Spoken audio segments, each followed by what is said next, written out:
Blog Talk Radio. Hello everyone, my name is David Ewan and this is Today's Author. We're airing live on Blog Talk Radio and we're also seen on WVTA television on the web. And I have a question for you. If you go to work and you're going to work and then you pause and you think, did I leave the stove on? Or did I leave the iron on? Did you ever have that feeling you want to turn around and you go back? Well, not everyone can actually go back. Our guest today is Tom Jones. He's the author of Skywalking, an Astronaut's Memoir. And what he has done is he has flown 4 space shuttle missions, 2 on the Space Shuttle Endeavour, 1 on Columbia and 1 on Atlantis. And as we speak now, the space shuttle he has flown on when he went to the International Space Station is currently in orbit right now. My guest today, once again, is Tom Jones. His website, www.astronauttomjones.com. Everyone, let's give him a warm welcome for being on the program. Tom, thank you so much for being on the program today. You're welcome, David. It's good to be with you. Your book, Skywalking, an Astronaut's Memoir, when was that released? It was released by Smithsonian Collins in February of 2006.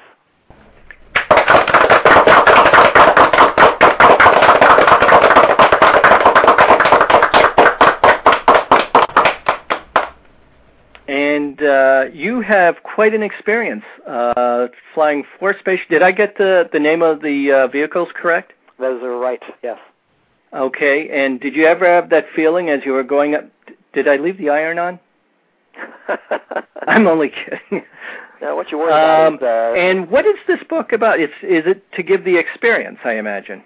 Well, that's right. After I flew my last flight in 2001, I wanted to get these experiences that were so fresh in my mind down on paper so that I could, first of all, remember them, but also share them with all the people that are unable to actually make this trip. And so I spent 53 days in space, and most of us, even as space tourists in the coming years, are not going to have that luxury. And so I wanted to convey this experience while it was still fresh in my mind, and that's what led to the writing of Skywalking. Now, Tom, prior to you writing the book Skywalking, have you had a lot of people walk up to you and say, how does it feel? What's it like? And did you ever find yourself say, it's really hard to explain that if you haven't been there before? How did you convey that on paper in a way that will say, this is what it's really like? Well, it's a common question I do get whenever I give a talk or speech, because people want to know what's the best part or what's the hardest part or what's the most dangerous part. And so that's one of the missions of the book. And to try to get that message across, I tried to give people the feeling that they were sitting right next to me by explaining not only the technical aspects of what was going on, but to actually relate the sounds, the smells in some cases, the physical vibrations and sensations that you feel. And there's a lot of the dialogue that happens in space captured from my tape-recorded diary that I kept on board each of these 4 missions. So I really try to recreate the environment of spaceflight for the reader. And what is that environment like, in a nutshell, if it is such a possible thing to explain it in a nutshell? Well, I think that there are 2 things that stand out in that environment. One is the presence of a lot of good friends, and I think that comes across in the book. You train for 1, 2, sometimes even 3 years and become very close to your space shuttle crewmates, and that sense of being right next to someone, of backing each other up, of helping each other out to get the mission accomplished is one of the things I think marks the book in terms of that sense of teamwork that I try to write about. And the other sense, I think, is a sense of wonder at the view out the window of the shuttle at our own Earth. And photographs can give you a glimmer of what that view is like. Perhaps an IMAX movie comes a little bit closer if it's a space film. But I tried to set down in words that picture that floods into your mind as you look out the space shuttle's cabin windows. And it's almost overwhelming in its beauty. And so it's a big challenge for the writer to try to bring that across. But I think in some of the candid tape recordings or the diary entries that I did in real time up there, you get a sense of wonder and the awe that you see looking down at our planet. Now, have you ever had a situation, and there's some pictures on your website of you actually looking at the camera, and there's a picture of you in the spacesuit. Were you ever working on a tool, for example, when you were on Atlantis in 2001 on the on the International Space Station, and you're working with tools and think, oops, this didn't work right, or what was that sound, or gee, I wonder if this will work?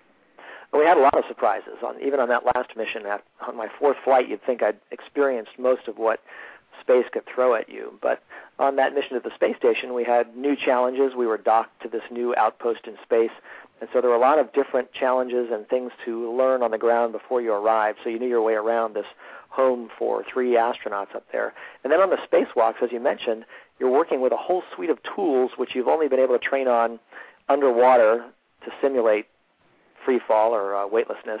When you get into space, they actually behave a little bit differently. For example, on the ground here and even underwater, if you let go of one of your tools, it just falls to the bottom of the swimming pool. And so you have to be very careful and spend a lot of muscular effort, for example, keeping those tools in front of you and keeping them corralled. And in space, one of the delights is that your tools just float effortlessly in front of you, and you don't have to mind them every second that you did in the swimming pool. On the flip side of the coin, it turns out that if you don't keep track of how you've tethered those tools to your spacesuit or to the space station, they will wander off. Instead of being at the bottom of the pool where you can easily retrieve them, they're gone for good. And so one of the keys to a successful spacewalk is the mental discipline to never miss one of these tools and to make sure that their tethers are always hooked up so you'll always know what you've got with you. And in fact, we take a very methodical inventory of those tools on the way out and then 7 hours later on the way back in. Did you ever lose a tool? No, we did not, and that's a sense of pride that comes from those 3 spacewalks. My partner, Bob Kirbyman, and I kept all of our tools and brought them all back to the taxpayers. And it's a point of pride when you can complete a series of EVAs and not lose any equipment. When I'm working on my car, I'm always losing tools. And they tend to migrate even in the garage. And imagine in spaceflight where in free fall things tend to drift away as soon as you take your eyes off them. And so they can get around behind you, and even though they're within a foot of your reach, you don't even know that they're there. And sometimes you can waste a lot of time looking for things if you haven't been careful about where you've put them or tethered them. So it's a focused attention on awareness of your surroundings. I would say that a spacewalk is a combination of very demanding physical work for 6 or 7 hours. So it's, in a sense, somewhat like a marathon in terms of your physical exertion. Not to the level of a marathon running effort, but it's certainly constant muscular output to keep your body and your tools in position. But coupled with that is a very focused mental effort. It's as if you're in a final exam for 6 or 7 hours, trying to do each step in sequence without making a mistake so that you don't either ruin the job that you're trying to accomplish or have to go back and reaccomplish it. So it's a very focused mental effort required, and I think that's as exhausting as the muscular output. You bring up an interesting point that you just slightly touched on.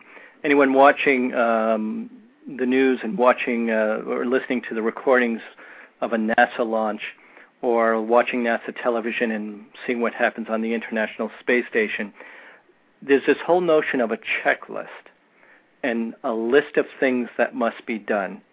It seems like a very methodical task, so there's a lot of things to focus on. It's true, and it comes out of the aviation world, of course, where checklists originated back 50 or more years ago. But in NASA, it's especially important when you have life or death steps that you have to execute in sequence.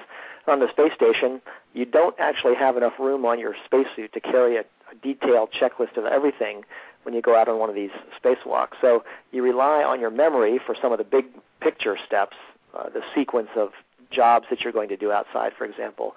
You've rehearsed and memorized that. But for the actual details of the detailed fine tasks, you rely on your crewmates back inside the cabin. And by radio, they can read the checklist to you, remind you of critical safety steps, and actually read the settings that you have to put on your tools. So that's especially important when you're faced with something unexpected. And on the space station back in 2001 on Atlantis, we had the challenge of facing an unexpected ammonia coolant leak, some toxic gas, ammonia, that cools the space station's inside, escaped from a leaky hose and was spraying out into space. And then we had to do some quick reaction to salvage the space station's cooling system.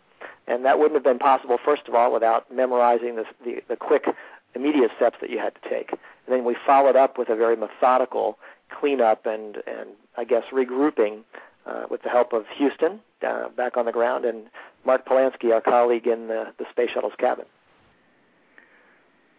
You mentioned also, after talking about checklist, about a backup plan and memorizing these plans, which is why you do a lot of rehearsals, as you mentioned, for example, in the swimming pool when you're practicing certain things that you have to do. It's not like a car breaking down. If there's something wrong, for example, which you just described at the International Space Station in 2001, you're there alone. Well, you don't have access to, going down to the hardware store and finding the exact part that you need. You have to have everything in place that you might need. So there's a lot of planning that goes into what inventory of tools that you bring along. And then, of course, you have to have thought out ahead of time what possible emergencies might occur. And in the case of this ammonia leak, which did threaten the new laboratory that we had brought to the station, we had talked specifically about a week before launch with the engineers who were responsible for that system and actually gone through what kind of problems we might face when we were connecting up these vital coolant lines to the new laboratory, Destiny. And we'd actually walk through, in fact, the scenario around the table of one of these hoses springing a leak and what we could do to stop it. So part of it's good planning as well as having the right tools up there. And I think if you look through my book, you'll find examples of the checklists that we use and see how complex they are and how alien they look to the average reader just walking into the space program. But what I try to convey in the section of the book that talks about astronaut training is how you get used to those complex checklists and they become almost second nature by the time you fly. As you look back on your 4 missions from, I believe it was 94 through 2001? Yes. What is the most thing that you're proud of? Well, I think it's easy to answer that question. You look up in the night sky, and 2 or 3 nights a week you can actually catch a glimpse of the International Space Station from where you are flying overhead, either in the morning right before sunrise or right after sunset. And so I get a great sense of satisfaction from looking up at the space station as it zooms overhead. Right now there are 10 people aboard, and it's just amazing to look at that star going across the sky and to realize that 10 of your colleagues, good friends in some cases, are up there, and that you had a hand in building that outpost. And I think it's a real stepping stone to the stars that we'll be benefiting from for a long time. If someone wanted a copy of your book, how would they go about doing that to find out more of what your experiences were like in your 4 space shuttle missions and the one-trip mission to the International Space Station? And in fact, the book is available in most bookstores in the science section, perhaps near the astronomy books, I would guess. I would ask for it. They can order it for you if it's not in the store. But, of course, you can go online and get it at any of the major retailers like Amazon or Barnes & Noble. And you can send me an email at my website. And if you've got some trouble locating the book, I can help you with that. And his website is www.astronauttomjones.com. Again, that's www.astronauttomjones.com. Tom, I want to thank you for being on the program today. It's been a pleasure, and thanks for giving me the chance to talk about a real life-changing experience.